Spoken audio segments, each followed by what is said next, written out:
جب دعا کرتے وقت تمہاری آنکھوں سے آنسو آنے لگے تو سمجھ جانا تمہاری دعا بارگاہ الہی میں قبول ہو چکی ہے۔ تہجد پڑھنے والوں کی تو وہ دعائیں بھی قبول ہو جاتی ہے جن کا ذکر انہوں نے کبھی اپنے آپ سے بھی نہیں کیا ہوتا۔ وفاؤں کے گن گانے سے بہتر ہے کہ جو پسند ہے اس سے نکاح کرو۔ جس نے سجدوں کی توفیق دی اس نے معجزوں کی کہانی بھی لکھی ہوگی۔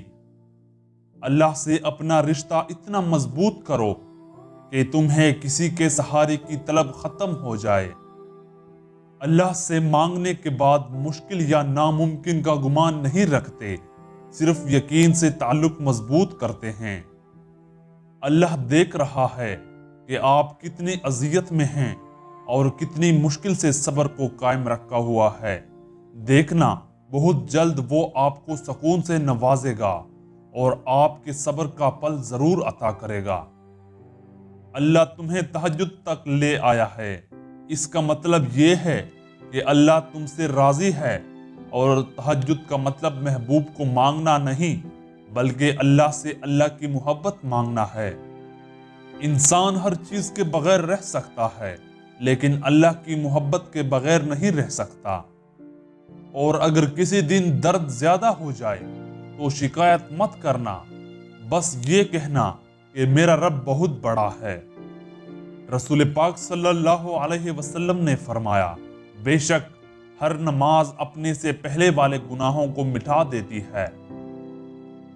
تم اپنی دعاؤں میں تارے مانگتے ہو سکتا ہے اللہ نے تمہارے لیے چاند کو بچا رکھا ہو۔ ہر پریشانی اپنے ساتھ آسانی بھی لاتی ہے، اللہ اپنے بندے کو تنہا نہیں چھوڑتا۔ تم اس کی رضا میں الحمدللہ کہنا سیکھ جاؤ، وہ تمہاری ساری تکلیفیں اور پریشانیاں ختم کر دے گا۔ ہر عبادت کا پتہ نہیں ہوتا کہ وہ قبول ہے یا نہیں، مگر درود شریف ایسی عبادت ہے جو ادا ہوتی ہی قبول ہو جاتی ہے۔ یہ محبت ہی تو ہے جو دنیاوی خواہشوں سے غافل ہو کر اس کی ذات میں فنا ہونا سکھاتی ہے۔